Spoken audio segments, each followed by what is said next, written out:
Amoroso Padre Celestial, estamos muy agradecidos por tus bendiciones, tu compasión, tu misericordia hacia nosotros durante la última semana.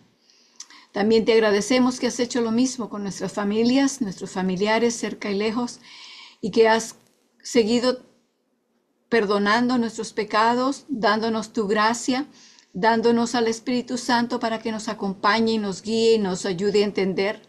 No solamente has hecho esto para nosotros, sino también para todas las personas que están viendo los videos.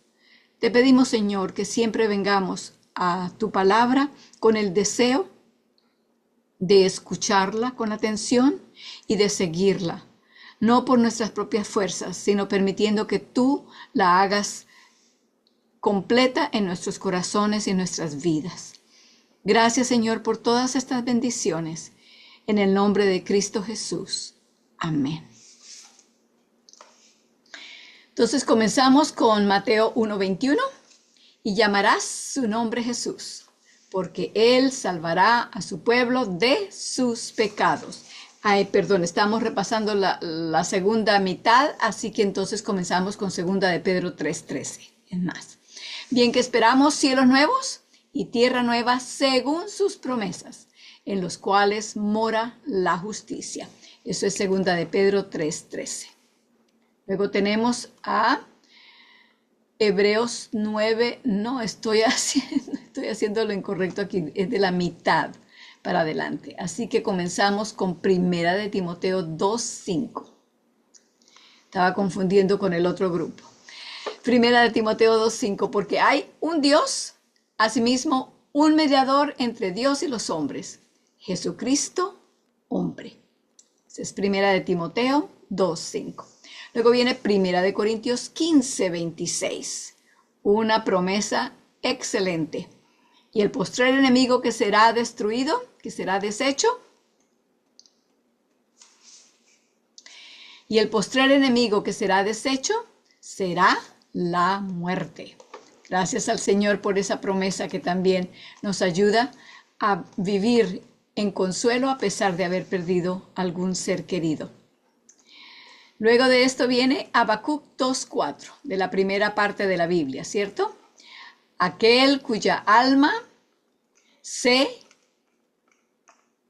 alza, se enorgullece, no está humilde, ¿verdad? Mas el justo por la fe vivirá. Habacuc 2:4. Aquel cuya alma no es recta se enorgullece. Se sentirá muy elevado por encima de los demás, pero esa no es la actitud para con Dios, ¿verdad? Mas el justo por su fe vivirá. La fe de Dios, la fe de Dios expresada en Cristo Jesús, ¿verdad? Éxodo 12:13, en cuanto a las 10 plagas, la sangre os será por señal o por símbolo en las casas donde vosotros estéis. Y veré la sangre y pasaré de vosotros o pasaré por alto. Y no habrá en vosotros plaga de mortandad cuando heriré la tierra de Egipto. Éxodo 12:13. Luego Éxodo 20:8-11. Acordarte has del sábado, o sea, el día de reposo, para santificarlo. 6 días trabajarás y harás toda tu obra, mas el séptimo día será reposo para Jehová tu Dios. No hagas en él obra alguna, tú, ni tu hijo, ni tu hija, ni tu siervo, ni tu criada, ni tu bestia, ni tu extranjero que está dentro de tus puertas. ¿Cuál es la razón? Porque en 6 días hizo Jehová los cielos y la tierra, la mar y todas las cosas que en ellos hay, y reposó el séptimo día. Por tanto, Jehová bendijo el día de reposo, el sábado, y lo santificó. Éxodo 20:8-11. El penúltimo que habíamos añadido era de Romanos 5:20 y 21. Ya habla en cuanto a la ley y la gracia. Dice, la ley empero entró para que el pecado abundase. Mas cuando el pecado creció, sobrepujó la gracia. Para que de la manera que el pecado reinó para muerte, así también la gracia reine por la justicia para vida eterna. Por Cristo Jesús, Señor nuestro. Romanos 5, 20 y 21. Y el último que añadimos a nuestra lista fue de Isaías 53, 5, hablando del siervo sufrido o sufriente de Dios. Cristo Jesús, ¿verdad? Dice, mas el herido fue por nuestras rebeliones, molido o triturado por nuestros pecados. El castigo de nuestra paz fue sobre él, y por sus llagas somos nosotros curados. Isaías 53, 5. Siendo que ese fue el último, vamos a repetirlo una vez más, para ayudarnos unos a otros a memorizarlo. Mas él herido fue por nuestras rebeliones, molido por nuestros pecados. El castigo de nuestra paz fue sobre él, y por sus llagas somos nosotros curados. Isaías 53, 5. Estamos listos entonces para comenzar con el estudio de esta noche. Estamos en el capítulo 31 del libro El Pacto Eterno, en la página 202. Allí comienza el capítulo. Habíamos llegado la vez pasada hasta la página 203 y vamos a comenzar leyendo el último párrafo que habíamos leído la semana pasada. Dice así, ya habíamos subrayado las primeras 3 líneas, espero que todos lo tengan ya, y si no lo tienen, pueden tomar esta oportunidad para hacerlo. Dice, todos los fieles hijos de Dios comprendían que el tabernáculo, templo o santuario terrenal no era el auténtico lugar de la morada de Dios, sino solo una figura o tipo o un símbolo del mismo. Estábamos comentando en cuanto al santuario y la forma en que fue erigido, cómo el Señor le dio todos los patrones y las descripciones de lo que debían hacer para construir ese santuario. Y habíamos visto también unas diapositivas en cuanto a esto. Entonces está hablando de eso. Seguimos leyendo en ese último párrafo de la página 203. Lo mismo se puede decir de los utensilios contenidos en el santuario terrenal. De igual forma en que en el trono de Dios está en su santo templo, en el cielo, así también en la representación de ese templo en la tierra había una representación de su trono. Una débil sombra o aproximación, yo diría una aproximación inferior. Claro que sí, desde luego. Tan alejada de la realidad como lo están las obras del hombre, de las de Dios. Pero en todo caso, una figura o tipo de ese trono estaba en el arca que contenía las tablas de la ley. Unos pocos textos de la Escritura bastarán para mostrarlo. Y quería también señalar allí, por si acaso, en la página 203, en la penúltima, en la antepenúltima línea, donde dice una figura o tipo de ese trono.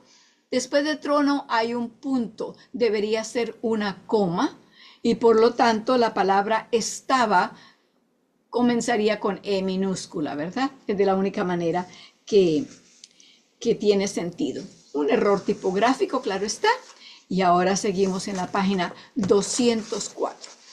Para entrar en la página 204, quiero compartir nuevamente el PowerPoint, las diapositivas, para así entonces repasar un poco de lo que vimos la vez pasada. Yo sé que para muchos esto es por primera vez que lo están viendo y quisiera entonces que tuvieran una mejor comprensión de esto.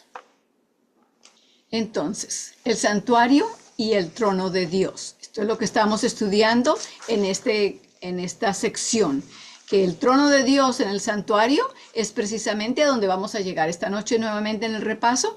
Dios le había dicho a Moisés que les dijera al pueblo, y hacerme han un santuario, y el propósito era para que él pudiera habitar, morar, estar entre ellos, vivir entre ellos. Esto viene de Éxodo 25:8. Y vimos cómo entonces sí, verdaderamente el santuario, junto con la presencia de Dios, esa columna de fuego que vemos allí, estaba en medio del campamento de los israelitas. Él estaba entre ellos, no alrededor, no fuera, no cerca, sino entre ellos. Ese ha sido siempre su deseo. Aquí lo vemos de día, era una nube que les protegía del sol. Y aquí también se ven el resto de las carpas alrededor y la entrada al atrio. Tenía este lugar del santuario 3 partes bien demarcadas. La parte de afuera, el atrio, donde estaba el altar del sacrificio y la fuente de agua. Luego dentro del edificio habían 2 compartimentos, el lugar santo y el lugar santísimo. En el lugar santo, que lo vemos aquí un poco más de cerca, habían 3 muebles. El candelero, un candelabro de oro, la mesa del pan de la preposición que estaba al otro lado, al frente del candelero en la otra pared, y luego el altar del incienso que estaba frente a otra entrada, la entrada al lugar santísimo. Los sacerdotes diariamente entraban con la sangre de los sacrificios hasta este punto aquí, antes del lugar santísimo. Allí ministraban la sangre de los sacrificios que se hacían y luego regresaban nuevamente afuera. Y así iban en ese ciclo constante todos los días.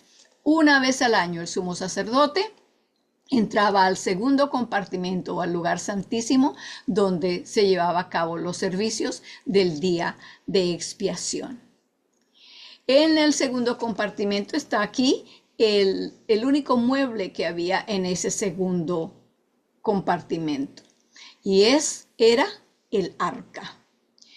El arca lo describe en Éxodo 25, 10 al 22. No sé si ustedes habrán tenido la oportunidad de leer eso, está allí en la página 204, pero sí quisiera entonces que leyéramos algunos de esos, tal vez no todos los versículos, pero algunos de ellos, porque quiero recalcar y enfatizar una cosa en especial. En Éxodo 25, 10, vamos allá, Éxodo 25, el segundo libro de la Biblia. Éxodo 25, vamos a leer los versículos 10, 11 y 16. 10, 11 y 16. El versículo 10 dice: harán también un arca de madera de sitín, cuya longitud será de 2 codos y medio, su anchura de codo y medio y su altura de codo y medio. Y la cubrirás de oro puro, o sea, la cubierta iba a ser de oro puro. Por dentro y por fuera la cubrirás, y harás sobre ella una cornisa de oro alrededor. Eso quiere decir un borde de oro.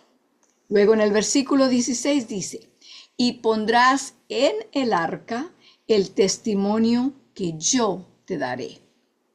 La mayoría de estos versículos hasta el 22 van a estar aquí en la lectura un poco más tarde en el tercer párrafo, así que vamos a dejarlo hasta allí, pero quiero que veamos en la primera parte de ese párrafo en la página 204. Comencemos a leer. Dice, Éxodo 25, 10 al 22 contiene la descripción completa del arca. Era una estructura cuadrangular, como ya leímos, de madera, completamente cubierta de oro fino en su interior y en su exterior. El Señor instruyó a Moisés a que pusiera en el arca el testimonio que le daría. En el versículo 16 dice: y pondrás en el arca el testimonio que yo te daré. Esa fue la instrucción.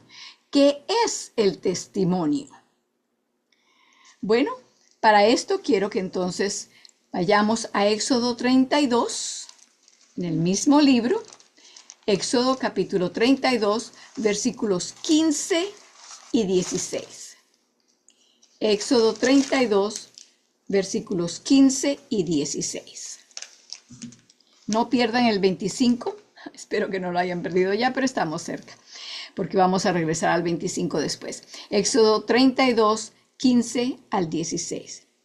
Y volvióse Moisés y descendió del monte, trayendo en su mano las 2 tablas del testimonio. ¡Oh! Estas son las tablas del testimonio del cual hablaron allá en Éxodo 25, 16. Y dice, las tablas escritas por ambos lados, de una parte y de otra estaban escritas, y las tablas eran obra de Dios, y la escritura era escritura de Dios grabada sobre las tablas. Entonces, lo que Dios le dijo en 25:16 de allá, 25:16, que pusiera allí el testimonio, se estaba refiriendo a las tablas de los 10 mandamientos que Dios escribió con su propio dedo. Eso era lo que debía de meter dentro de esa caja llamada el arca del testimonio. Vamos ahora al 25, Éxodo 25, versículo 22. Allí está lo que quiero que se resalte bien en nuestras mentes. Éxodo 25, 22 dice, y de allí, hablando del arca, me declararé a ti y hablaré contigo de sobre la cubierta, de entre los 2 querubines que están sobre ¿qué? Sobre el arca del testimonio. Todo lo que yo te mandaré para los hijos de Israel. Lo que quiero que nos demos cuenta aquí es lo siguiente, que el nombre del arca se le da no porque sea ese el nombre que se le da al arca propia sin tomar nada más en cuenta. Se llama el arca del testimonio porque las tablas del testimonio están guardadas dentro de ella. Ahora, ¿qué quiere decir eso de testimonio? Bueno, hay una manera fácil de que comprendamos qué quiere decir eso. Estoy segura de que todos estaremos relacionados en una forma u otra con las cortes legales. Generalmente cuando se está teniendo un juicio por algún delito, en la corte aparece toda la evidencia en libros y escrito y las fotos y esto y lo otro, pero también vienen testigos. Y los testigos dan testimonio, testifican de lo que ellos vieron, de lo que ellos escucharon, de lo que ellos ayudaron a hacer o no ayudaron a hacer, así como también del carácter de la persona. Les preguntarán, por ejemplo, si es en un caso de algún asesinato. ¿Usted lo escuchó a esta persona alguna vez hablar de esa persona que murió de tal y tal forma? ¿O lo ha visto alguna vez con un revólver en la mano? Etcétera, etcétera. El testigo da testimonio. Las tablas de los 10 mandamientos, escritas por Dios con su propio dedo sobre esas tablas de piedra, no son otra cosa que el testimonio del carácter de Dios. Son 2 testigos, son 2 tablas, 2 testigos que hablan, tienen allí la evidencia de lo que Dios es, de cómo Dios reacciona, de cómo Dios piensa y de cómo Dios lidia con la raza humana. Por eso se llama esta el arca del testimonio, porque dentro de ella se guarda el testimonio del carácter de Dios. Por favor, no olvidemos esto, porque es bastante importante. Y seguiremos estudiando en cuanto a eso el resto del tiempo que tenemos esta noche aquí también. Así que vamos otra vez ahora al primer párrafo de la página 204, donde paramos la vez pasada, que dice, en el arca del testimonio, ¿qué le daría? Así lo hizo Moisés, ya que posteriormente, cuando refirió a Israel las circunstancias de la proclamación de la ley y la idolatría del pueblo, que ocasionó el quebrantamiento de las primeras tablas, les dijo, y esto viene de Deuteronomio 10, versículos 1 al 5. Aquí está Moisés hablando, dice, en aquel tiempo Jehová me dijo, lábrate 2 tablas de piedra como las primeras, y sube hasta mí al monte. Hazte también un arca de madera. Yo escribiré en esas tablas las palabras que estaban en las primeras tablas que quebraste, y tú las pondrás en el arca. Hice un arca de madera de acacia, labré 2 tablas de piedra como las primeras, y subí al monte con las 2 tablas en mis manos. Él, Dios, escribió en las tablas lo mismo que había escrito antes, los 10 mandamientos que Jehová había proclamado en el monte de en medio del fuego, el día de la asamblea. Y me las entregó Jehová. Entonces me volví, descendí del monte y puse las tablas en el arca que había hecho. Allí están todavía, como Jehová me lo mandó. Deuteronomio 10, 1 al 5. La cubierta del arca, o sea, la tapa, la que tiene esos 2 querubines arrodillados. Sigamos leyendo, allí nos va a dar bastante información. La cubierta del arca se denominaba propiciatorio. ¿Qué significa propiciatorio? Espero que estén subrayando esos términos. Propiciatorio quiere decir sede de la misericordia o asiento de la misericordia, ¿verdad? Como se dice, esa es la sede del gobernador, es el lugar donde él vive, donde él está, donde él mora. Esta es la sede de la misericordia. La tapa allí es la sede de la misericordia. Estaba compuesto por una pieza de oro macizo, en cada uno de los extremos de la cual había, formando parte de la misma pieza, la figura de un querubín con las alas extendidas. Ahora viene la descripción desde Éxodo 25, 17 al 22. Y dice, estarán uno frente al otro, con sus rostros mirando hacia el propiciatorio. Ya sabemos que el propiciatorio es la sede de la misericordia, ¿verdad? Tras dar esas indicaciones, el Señor añadió, pondrás el propiciatorio encima del arca y en el arca pondrás el testimonio que yo te daré. Ya sabemos también cuál es ese testimonio, ¿verdad? Son las tablas de piedra con los 10 mandamientos que Dios escribió con su propio dedo. Seguimos leyendo. Así lo hizo Moisés, tal como hemos leído. Allí me manifestaré a ti y hablaré contigo desde encima del propiciatorio, de entre los 2 querubines que están sobre el arca del testimonio, todo lo que yo te mande para los hijos de Israel. Estamos en la página 204, el último párrafo. Dios dijo que iba a hablarle desde encima del propiciatorio.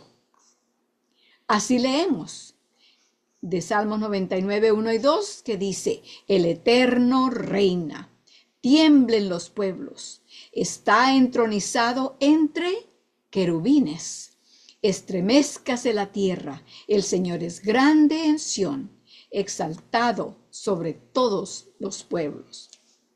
Los querubines estaban sobre el arca, lugar desde el cual Dios hablaría al pueblo.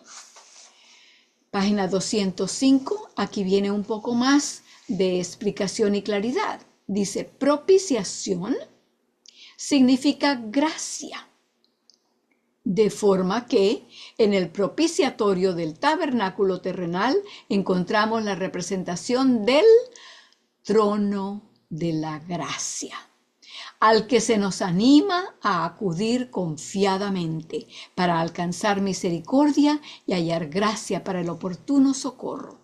Esto viene de Hebreos 4:16. Por favor, aunque hay parte de esto allí ya mencionado, quiero que vayamos allá juntos. Hebreos, en la segunda parte de la Biblia, más bien cerca del final, cerca de Apocalipsis. Hebreos, está primera, segunda de Corintios, Gálatas, Efesios, Filipenses, Colosenses, primera y segunda de Timoteo, primera y segunda de Tesalonicenses, luego Timoteo, Tito, Filemón y Hebreos. Hebreos 4. Porque cada vez que tengamos una necesidad, no importa de qué clase sea, no hay ningún límite ni restricción. Pero cuando tengamos y sintamos esa necesidad por nosotros mismos o a favor de otra persona, por nuestros hijos, por nuestras familias, por nuestros jefes, por nuestros amigos, por quien sea, y nos arrodillemos a orar o vengamos en oración, si no nos podemos arrodillar, pues no nos arrodillaremos, pero estamos presentándonos delante del trono de la gracia. Quiere decir que estamos presentándonos donde mora Dios en su santuario en el cielo, en el lugar de su morada. Y mire cómo nos invita allí, en el versículo 16, Hebreos 4:16. Y quería que lo leyéramos de allá. Con eso lo pueden subrayar, le pueden poner un cuadrito, le pueden poner con creyones o con un highlighter, como sea, pero allí lo pueden tener para que después lo puedan usar o compartirlo con otra persona también. Dice, lleguémonos pues, y me encanta la palabra que sigue después. Lleguémonos pues confiadamente. Confiadamente. ¿Quién llega confiadamente a alguna parte? Nadie llega confiadamente a la residencia del gobernador o a la residencia del presidente del país donde vivamos, aquí en los Estados Unidos, o a la residencia del rey si vivimos en Inglaterra, etcétera, etcétera. Nadie llega allá confiadamente, tienen que llegar con cita, con permiso, con comprobación de quiénes son, de dónde vienen, etcétera, etcétera, etcétera. Pero para presentarnos ante el trono celestial del Rey del universo, ¿cómo llegamos allí? Por invitación que nos dice podemos entrar confiadamente. ¿Ustedes saben quién es un ejemplo de confiadamente? Como entran los niños a la casa donde viven sus padres y donde viven ellos. No tienen que tocar a la puerta. No tienen que decir, ¿puedo entrar, por favor? No, abren la puerta y entran. Así es como el Señor nos invita a que vengamos delante de su presencia, en su trono, en el cuarto del trono, en la habitación de su trono. Allí quiere que entremos confiadamente. ¿Por qué? Porque Él es nuestro amigo, Él está de parte nuestra, Él no es nuestro enemigo, Él no está buscando la forma de asaltarnos y de hacernos la vida imposible. No, mire, ¿para qué nos invita? Dice, lleguémonos pues confiadamente al trono de la gracia, ¿para qué? Para alcanzar misericordia. ¿Para qué más? Hallar gracia para el oportuno socorro, o sea, para la necesidad de la cual tengamos en ese momento. No importa, como dije anteriormente, no importa cuál sea la necesidad. Delante de Él podemos venir confiadamente a cualquier hora del día, a cualquier hora de la noche, sabiendo con certeza de que Él está allí y que está escuchándonos. Es más, Él está esperando que vengamos. Nos está esperando. Esto es una realidad que es casi imposible de creer, que tengamos un Dios tan personal, tan amoroso, tan generoso. Volvamos entonces ahora al libro y aquí está una representación de las tablas de los 10 mandamientos y aquí entonces hay otra representación de lo que se guardaba dentro de esa arca. Dentro del arca estaba, como dijimos la vez pasada, una taza con maná, el maná que Dios les proveía diariamente, 6 días a la semana. Está también la vara de Aarón que reverdeció. La pusieron seca, un palo seco. Por la noche, la dejaron toda la noche en el santuario y al día siguiente cuando vinieron, la vara que pertenecía a Aarón había reverdecido, había echado hojas, había echado flor y había echado fruta. Esto demostrando que Dios daba la autorización y que era él quien escogía a Aarón para que fuera el sumo sacerdote y que su familia fueran los sacerdotes. No los que el pueblo escogieran, no los que ellos quisieran que fueran, sino los que Dios había escogido para esa función. Y luego las tablas de los 10 mandamientos. Pero nuevamente quiero recalcar, el nombre al arca no se le dio el arca del maná. No se le dio el nombre del arca de la vara que reverdeció, sino el nombre del arca era el arca del testimonio, porque los 10 mandamientos, las 2 tablas son 2 testigos del carácter de Dios, de quién es Dios. Entonces, ahora sí, sigamos con la siguiente sección, que se titula Fundamento del Gobierno de Dios. Voy a dejar allí esta representación porque así también nos ayuda a entender un poquito más. Nos mantiene probablemente un poco más con atención. Dice, los 10 mandamientos, escritos sobre las 2 tablas de piedra, estaban en el arca, bajo el propiciatorio. El propiciatorio es la tapa, ¿verdad? Lo que representa el asiento de la misericordia, donde Dios tiene su trono.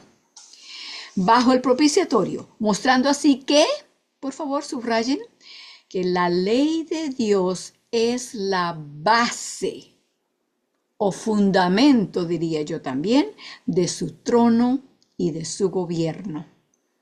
Es, en otras palabras, diría yo, la constitución del gobierno de Dios. Es la manera bajo los preceptos de estas tablas que están escritas allí. De esa manera es que esperamos y confiamos en que Dios va a tratarnos. No nos va a decir mentiras, no nos va a engañar, no nos va a jugar por detrás de las espaldas, no nos va a deshonrar, etcétera, etcétera, etcétera, etcétera. Todo lo que está ahí escrito, podemos esperar que eso es lo que Dios es. Y no tiene cambio. Sigamos leyendo. En armonía con ello leemos, y esto viene de Salmos 97.1 y Salmos 97.1 y 2 y capítulo 89, versículo 14. Dice, Jehová reina, regocíjese la tierra, alégrense las muchas costas, nubes y oscuridad alrededor de él. Justicia y juicio son el cimiento de su trono. Ahí está otra palabra que se puede usar también para esto, ¿verdad? Constitución, base, fundamento, cimiento, todos ellos son apropiados. Seguimos, misericordia y verdad van delante de tu rostro. Puesto que el tabernáculo y todo lo que contenían debían ser hechos exactamente según el patrón mostrado a Moisés, y constituían la copia de las realidades celestiales, Hebreos 9:23, se deduce necesariamente que los 10 mandamientos en tablas de piedra eran una copia exacta de la ley que es fundamento del verdadero trono de Dios en los cielos. Eso nos permite entender más claramente por qué es más fácil que pase el cielo y la tierra, que se frustre o perezca una tilde de la ley. Habíamos hecho referencia a esto más de una vez ya. Habíamos explicado cómo la tilde y la J, el punto, ni un punto ni una marca, como la marca que se le pone a la ñ para que suene ñ en vez de n, ni una marquita pequeña podría cambiar en la ley de Dios. ¿Por qué? Sigamos leyendo. Por favor, subrayen lo que dice allí. A seguir, dice, por tanto tiempo como perdure el trono de Dios, ha de permanecer invariable la ley de Dios, tal cual se proclamó en Sinaí. Voy a leer eso otra vez. Ustedes lo estaban subrayando, así que les doy un par de segundos para que lo terminen de subrayar y vamos a leerlo juntos. Porque esto nos está enseñando la cívica del gobierno de Dios, del cual somos nosotros miembros, somos ciudadanos. Debemos saber cómo se comporta uno en este gobierno de Dios, cuáles son sus límites, cuáles son sus estatutos. Necesitamos saber quién es y por qué es el que nos está gobernando, ¿verdad? Leamos juntos entonces.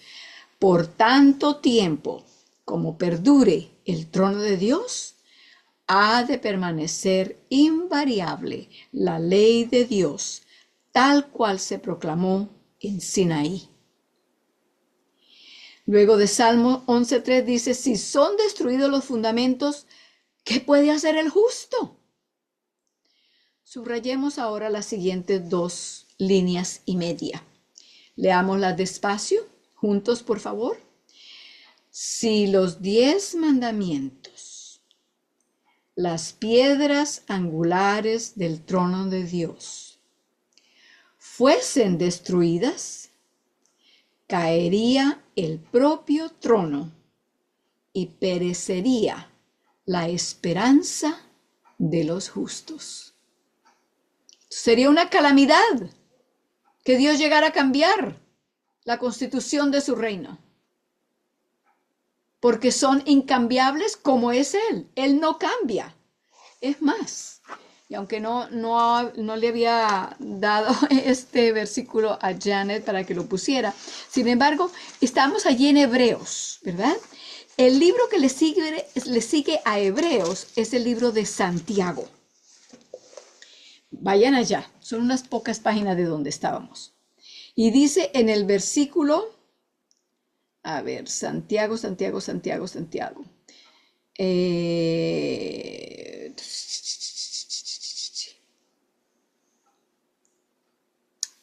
Versículo 17. Dice, toda buena dádiva, o sea, toda bendición y todo don perfecto es de lo alto, que desciende del Padre de las luces. Y mire lo que dicen después, dice, en el cual no hay mudanza, o sea que no cambia, ni sombra de variación. Ni cambia, ni tiene pensado siquiera cambiar alguna vez. Eso nos trae mucha paz, porque sabemos que no tenemos que estar pendientes. ¿Cómo amanecerá Dios hoy? ¿Habrá cambiado? ¿Será el mismo? ¿Le puedo seguir confiando o no? No, Dios no cambia y ni siquiera tiene sombra de variación. A medida que vamos avanzando en años, nos va gustando mucho más que no haya cambio, porque los cambios se hacen difíciles entre más años tenemos. Así que para mí yo puedo dar testimonio de que Dios no cambia y que el hecho de que yo sepa que no me va a ocurrir con Él como me ocurre con la tecnología, que el momento que compro una computadora o un teléfono, cuando salgo de la tienda, ya han habido un poco más de ediciones que han salido y que son todas diferentes y no queda igual. No sucede así con Dios. Dios no cambia ni tiene sombra de mudanza o de variación. Gloria a su nombre, yo le agradezco mucho por eso. Seguimos ahora leyendo de dónde íbamos. Pero nadie necesita temer una catástrofe tal. Jehová está en su santo templo. Jehová tiene en el cielo su trono, porque su palabra está por siempre establecida en el cielo. Esa es una verdad, esa es en verdad una de las cosas inconmovibles. Hebreos 12:27. Podemos ahora ver que el monte Sinaí, subrayen allí ese nombre, monte Sinaí, porque aquí viene una comparación que tiene que ver precisamente con el capítulo que estamos estudiando. Podemos ahora ver que el monte Sinaí, que es sinónimo de la ley y que incorporaba todo el terror de ella en el momento en que se dio, ahora subrayemos esto, es también símbolo del trono de Dios.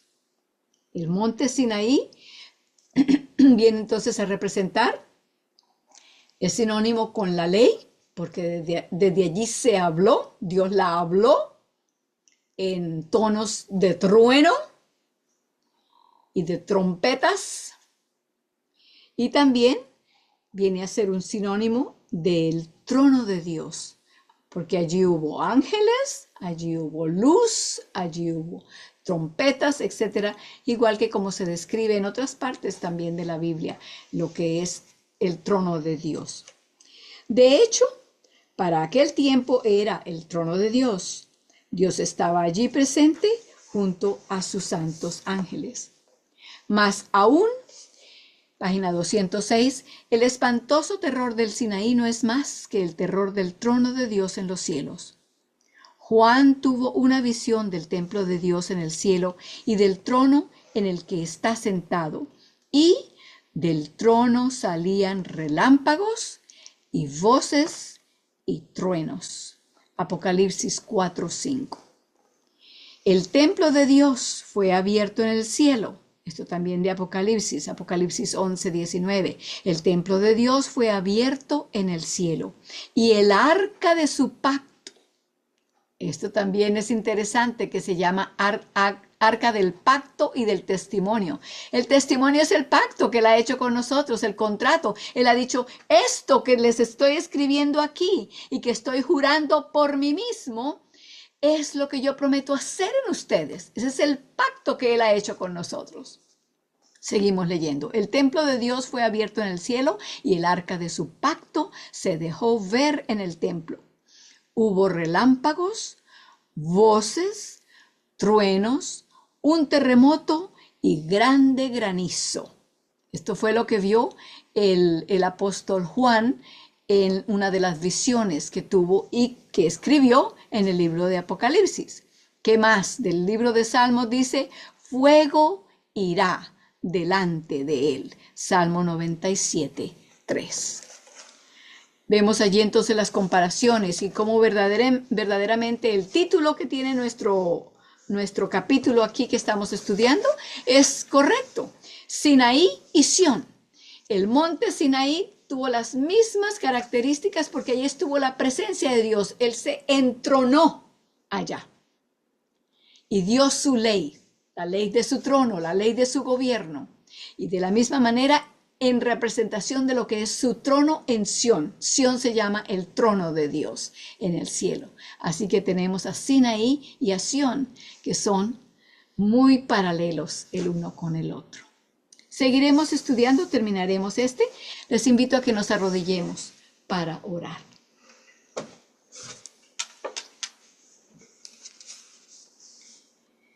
Amante Padre Celestial, te agradecemos porque tu palabra nos ayuda a entender quién eres, qué planes tienes, en qué forma nos has ayudado y nos seguirás ayudando, y si podemos confiar en ti o no. Nos da la evidencia. Tu palabra es lo que necesitamos para que día a día podamos conocerte más y más, y mejor, más profundamente cada vez. Al fin y al cabo, Señor, el plan que tú tienes y el que propones que nosotros aceptemos de ti es que tú pongas tu carácter en nosotros para que podamos ser en realidad tus hijos, portarnos, conducirnos de tal manera como te conduces tú. Te agradecemos también porque encontramos paz, ánimo, y nos ayudas a vivir una vida sin desasosiego, sin ansiedad. Gracias, Señor, porque piensas en todas estas cosas y eres tan fiel. Te lo agradecemos en el nombre y por los méritos de la sangre de Cristo Jesús. Amén.